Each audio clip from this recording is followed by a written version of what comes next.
Bunda. Kajian hati. Tenang kan? Setelah tadi kita mendengarkan kisah yang luar biasa yang bisa menjadi pelajaran bagi semua. Sekarang saya berikan kesempatan lagi untuk Bunda yang sudah hadir. Siapa lagi yang mau tanya? Silakan Bunda. Silakan. Baik, silakan Kakak. Silakan Kak. Assalamualaikum warahmatullahi wabarakatuh. Waalaikumsalam warahmatullahi wabarakatuh. Perkenalkan Pak Ustadz, saya Niatul Kholihah, asal dari Bondowoso, Jawa Timur. Usia saya saat ini 23 tahun. Waktu saya lahir Pak Ustadz, orang tua tidak mau mengakui saya sebagai anaknya.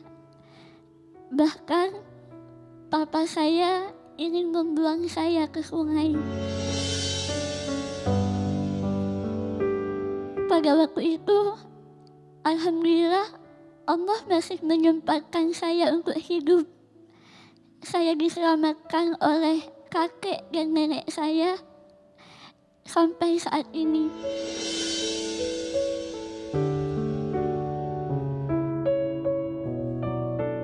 Belasan tahun saya hidup, saya belum pernah merasakan kasih sayang dari orang tua. Saya belum pernah tinggal di satu atap dengan orang tua. Pada waktu itu, saya mengira saya tinggal bersama orang tua kandung saya. Namun ternyata saya dirawat oleh kakek dan nenek saya, Pak Ustadz. Kebenaran itu terungkap bukan dari keluarga sendiri, melainkan dari orang-orang tetangga terdekat.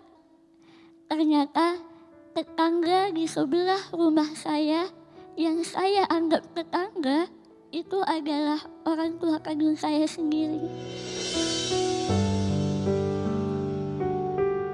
Saat saya kelas 4 SD, saya melihat kartu keluarga saya atas namanya Kholihah, itu tertera cucu, bukan anak. Dari situ saya sangat terpukul, Pak Ustadz. Ya Allah, kenapa Engkau memberikan ujian yang begitu berat? Saya terlahir dengan kondisi fisik saja itu sudah berat. Ditambah lagi dengan penolakan orang tua, yang dimana saya butuh support itu, saya butuh kasih sayang itu. Dengan hal itu menjadikan saya pemalu, menjadikan saya orang yang sangat insecure. Dulunya saya tidak berani tampil di depan banyak orang. Saya takut bertemu dengan orang karena setiap hari saya selalu mendapatkan cemoohan. Saya selalu mendapatkan remehan, seakan-akan saya hidup di dunia ini hanyalah menjadi beban. Seiring berjalannya waktu, saya masih merasakan rasa iri terhadap kakak saya. Karena saya mempunyai kedua kakak yang normal, Pak Ustadz. Mereka semua mendapatkan kasih sayang dari ayah, dari orang tua. Mereka dikuliahkan, mereka ditanyakan kabarnya, dipeduliin dan segala macam. Sedangkan saya disapa saja itu tidak pernah. Pak Ustadz, saya izin bertanya. Yang pertama, jika seseorang anak ditolak oleh orang tua kandung sendiri, bagaimana cara memahami keadaan agar kami tetap tidak kehilangan rasa hormat kepada orang tua? Yang kedua, Pak Ustadz, apakah rasa marah dan kecewa kepada orang tua itu adalah dosa? Atau itu adalah proses manusia berdamai dengan takdir? Terima kasih Pak Ustadz, mohon jawabannya. Izin Bania sebelum AA jawab. Sekarang hubungan dengan Ibu dan bapak baik atau seperti apa? Saat ini alhamdulillah lebih baik, namun masih belum layaknya anak dengan orang tua yang bisa harmonis Pak Ustadz. Baik. Jadi hanya sebatas tegur sapa seperti itu.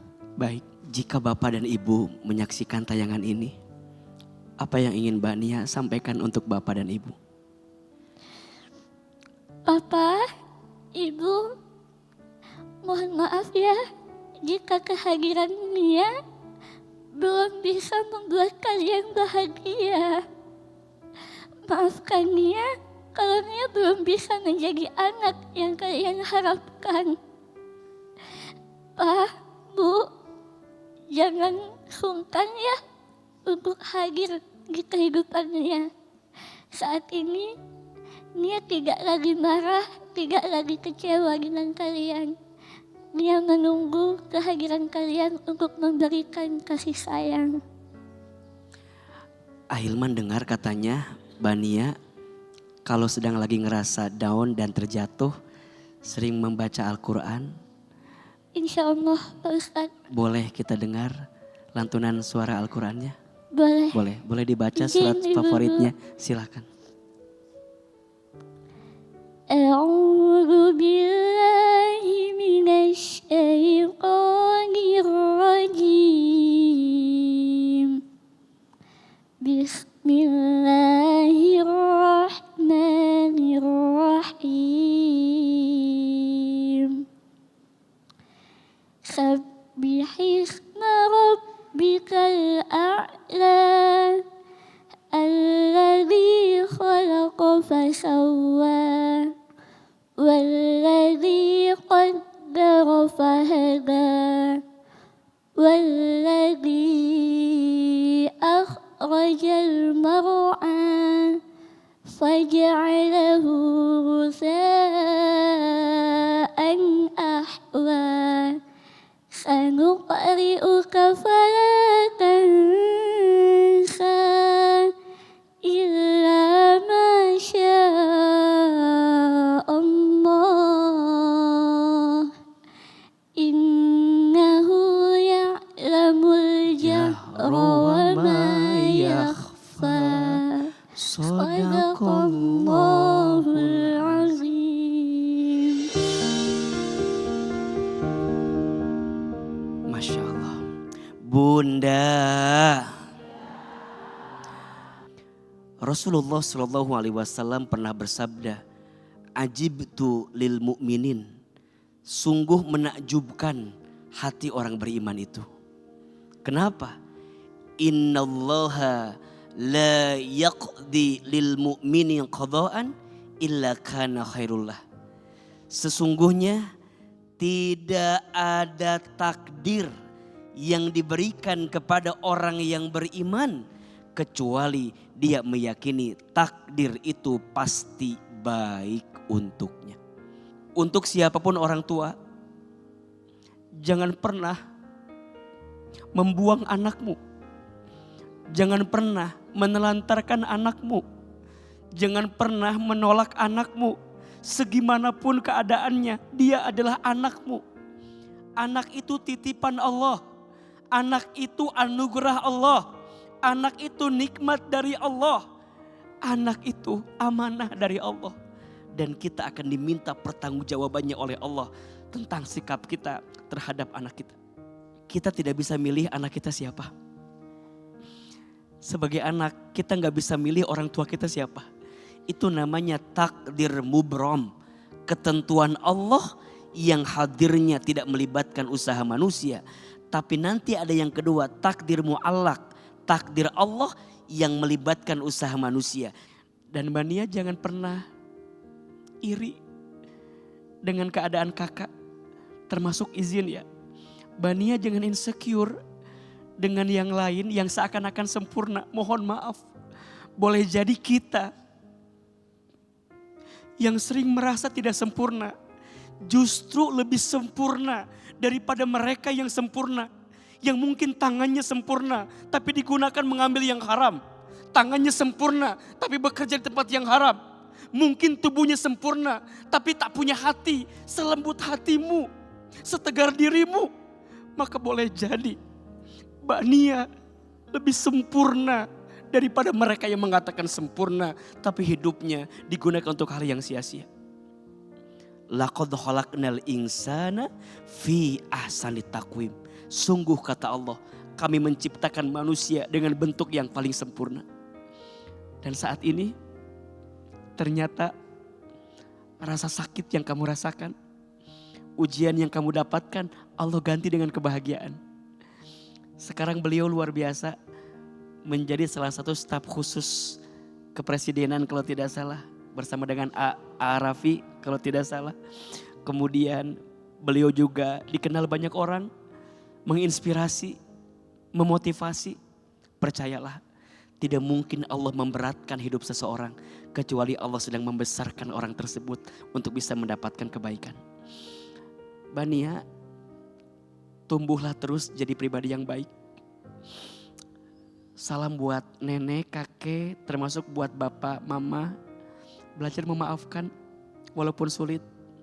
Insya Allah ada hadiah yang Allah siapkan atas semua kelapangan hati yang engkau hadirkan. Semoga bulan Ramadan ini jadi waktu terbaik untuk kalian sama-sama memahami tentang kelapangan hati. Sampai kita mengerti bahwa tujuan kita bukan dunia, tapi surganya Allah Subhanahu wa ta'ala. Semoga Allah jaga semua dalam kebaikan. Insya Allah. Saya pernah merasa iri terhadap teman-teman atau keluarga. Karena saya merasa, ya Allah, kenapa ya harus saya, kenapa tidak orang lain. Dan dengan kondisi saya seperti ini, apakah saya bisa merasakan seperti apa yang mereka rasakan? Termasuk mereka bisa bahagia dengan sebuah keluarga, mereka bisa mendapatkan apa yang mereka inginkan, dan mereka mendapatkan sponsor dari orang tua. Sedangkan saya, semuanya apa-apa saya diusahakan sendirian. Peran kakek dan nenek itu adalah pahlawan tanpa tanda jasa. Tanpa mereka, saya tidak akan tahu dunia itu seperti apa. Mereka adalah orang paling berarti di hidup saya. Mereka adalah orang yang paling mulia di hidup saya. Dan mereka adalah orang yang sangat hebat, luar biasa bisa menerima keadaan saya tanpa melihat kekurangan saya. Bagi saya, mau bagaimanapun mereka tetap orang tua saya. Apapun kesalahannya, apapun yang sudah terjadi, itu sudah tidak bisa dirubah. Bisanya kita memperbaiki. Saya sudah sangat ikhlas dan menerima terhadap apapun yang terjadi.